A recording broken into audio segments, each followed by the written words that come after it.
امریکہ کی ایران پر مسلسل چھٹے روز بمباری، ریلوے اسٹیشن، پل اور ایئرپورٹ سمیت شہری انفراسٹرکچر کو نشانے پر لے لیا، 7 افراد جاں بحق، متعدد زخمی۔ امریکی فضائی حملے میں ایران شہر، ایئرپورٹ، بندر عباس میں کمیونیکیشن ٹاور اور اہم پل کو نشانہ بنایا گیا۔ سینٹ کام کے مطابق کارروائیاں ایران کی فوجی صلاحیت کو کمزور کرنے کے لیے جاری رہیں گی۔ حملوں میں امریکی لڑاکا طیارے، ڈرونز اور بحری جنگی جہازوں کا استعمال کیا گیا۔ اہواز میں ایک میزائل کینسر اسپتال کے قریب گرا، زیر علاج 211 بچوں کی ہنگامی منتقلی کی گئی۔ ترجمان وائٹ ہاؤس کا کہنا ہے کہ امریکی صدر ہمیشہ سفارتکاری کے ذریعے مسائل کے حل کے لیے آمادہ رہتے ہیں۔ ایران اب بھی معاہدہ کرنا چاہتا ہے، ہم اس سے بات چیت کر رہے ہیں۔ امریکہ دوبارہ کشیدگی کے باوجود ایران سے بات چیت جاری رکھے ہوئے ہے۔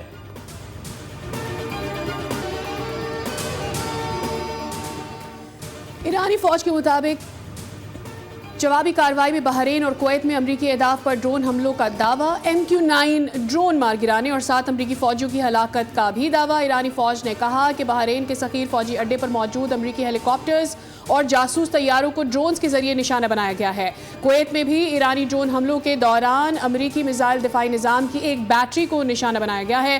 اردن، کویت سمیت دیگر مقامات پر امریکی اڈوں پر میزائل اور ڈرونز داغ دیے۔ ترجمان ایرانی فوج ابراہیم ذوالفقاری کا کہنا ہے کہ آبنائے ہرمز کی صورتحال 40 روزہ جنگ سے پہلے والی حالت میں کبھی واپس نہیں آئے گی۔ امریکہ آبنائے ہرمز پر ایران کی خود مختاری سے خوف زدہ ہے۔ ایران نے خلیجی ممالک سے درخواست کی ہے کہ وہ امریکہ کو اپنی سرزمین ایران کے خلاف حملوں کے لیے استعمال کرنے کی اجازت نہ دے۔ امریکی نائب صدر جے ڈی وینس اسرائیل کے خلاف کھل کر سامنے آ گئے۔ اسرائیل کی امریکہ ایران مذاکرات ناکام کرنے کی سازشیں بے نقاب کر دیں۔ انٹرویو میں انکشاف کیا کہ اسرائیلی حکومت میں شامل کچھ افراد نے معاہدے کو سبوتاژ کرنے کے لیے امریکہ میں بھاری رقم خرچ کی۔ فوجی مداخلت اور رجیم چینج کے لیے فوج بھیجنے کا دور گزر چکا۔ امریکہ اب دیگر ممالک کے سیاسی مستقبل کا فیصلہ فوج سے نہیں کرے گا۔ دیر پا حل کے لیے معاہدہ ضروری ہے، آبنائے ہرمز کھلا رکھنا ہماری ترجیح ہے۔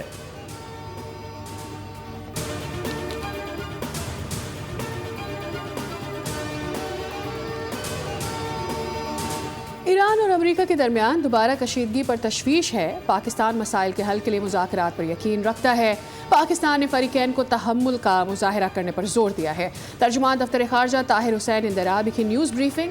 پاکستان نے ایران اور امریکہ کے درمیان امن کوششوں سے دستبردار ہونے کا تاثر مسترد کر دیا۔ کہا مفاہمتی یادداشت پر عمل درآمد جاری رہنا چاہیے۔ تمام فریقین پاکستان، قطر مشترکہ اعلامیہ کے مطابق تکنیکی سطح کے مذاکرات دوبارہ شروع کریں۔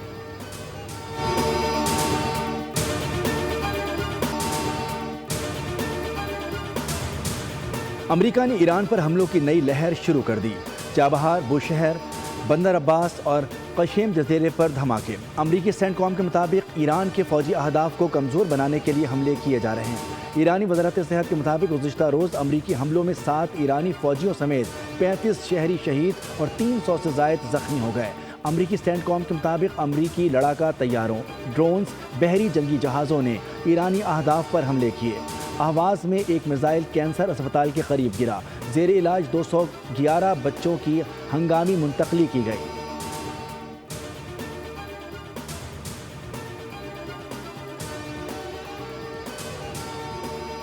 امریکی نائب صدر جے ڈی وینس اسرائیل کے خلاف کھل کر سامنے آ گئے۔ اسرائیل کی امریکہ ایران مذاکرات ناکام کرنے کی سازشیں بے نقاب کر دی۔ انٹرویو میں انکشاف کیا کہ اسرائیلی حکومت کے کچھ لوگوں نے معاہدے کو سبوتاژ کرنے کے لیے امریکہ میں بھاری رقم خرچ کی۔ ہم امریکی مفادات کو پہلی ترجیح دیں گے۔ اسرائیل امریکہ میں عوامی رائے کی جنگ ہار رہا ہے۔ فوجی مداخلت اور رجیم چینج کے لیے فوج بھیجنے کا دور گزر چکا۔ امریکہ اب دیگر ممالک کے سیاسی مستقبل کا فیصلہ فوج سے نہیں کرے گا۔ ایرانی جوہری تنصیبات کو تباہ کرنا قلیل مدتی ہدف تھا۔ دیر پا حل کے لیے معاہدہ ضروری ہے، آبنائے ہرمز کھلا رکھنا ہماری ترجیح ہے۔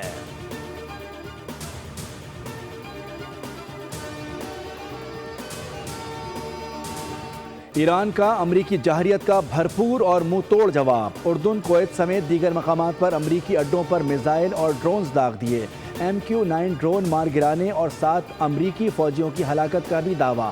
اردن میں الزرق ایئر بیس میں امریکی فوج کے مواصلاتی نظام اور ریڈار کو ڈرون سے نشانہ بنایا۔ کویت میں واقع علی السالم ایئر بیس پر میزائل اور ڈرون سے مشترکہ حملہ، پاسداران انقلاب کے مطابق اس نے امریکی فوجیوں کے جمع ہونے کے مقام کو نشانہ بنایا۔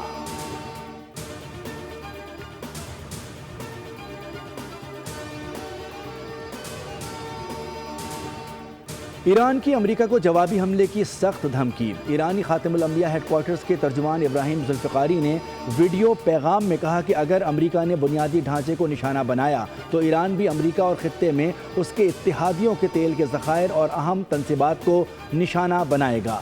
ہم ایسا فولادی حملہ کریں گے کہ کچھ بھی باقی نہیں رہے گا۔ توانائی تنصیبات پر امریکی حملے کی صورت میں باب المندب بند کرنے کی تیاری۔ ایران نے حوثیوں کو اہم پیغام بھیج دیا۔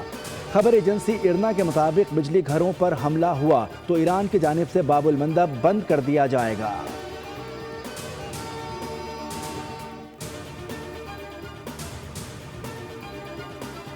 جیریڈ کشنر اور اسٹیو وکٹوف پر ہیرا پھیری کا الزام۔ امریکہ ایران مذاکرات پر نئی رپورٹ نے سفارتی حلقوں میں ہلچل مچا دی۔ ایرانی حکام نے معاملے سے مالی فوائد اٹھانے والوں کے نائب صدر جے ڈی وینس کو بتا دیے۔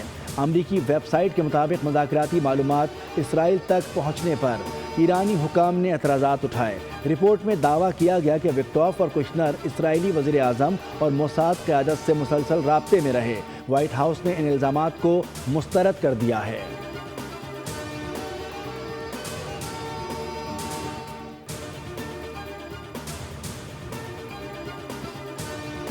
وزیراعظم شہباز شریف کی زیر صدارت خطے میں کشیدگی کے ملکی معیشت پر اثرات کا جائزہ۔ منفی اثرات سے معیشت کے مستقبل میں متاثر ہونے کا اندیشہ۔ پیٹرولیم مصنوعات کی مصنوعی قلت پیدا کرنے والوں کے خلاف سخت کارروائی کی ہدایت۔ وزیراعظم نے کہا کہ خطے کی صورتحال میں غیر یقینی برقرار ہے، ہر ممکنہ چیلنج سے نمٹنے کے لیے مکمل تیاری رکھیں۔ اجلاس کو بریفنگ دی گئی کہ ملکی ضروریات کے مطابق پیٹرولیم مصنوعات کے وافر ذخائر موجود ہیں۔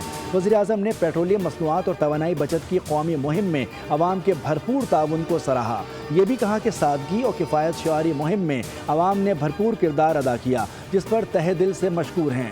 سبسڈی سے ایندھن قیمتوں میں اضافے کے اثرات کو مؤثر انداز میں کنٹرول کیا گیا۔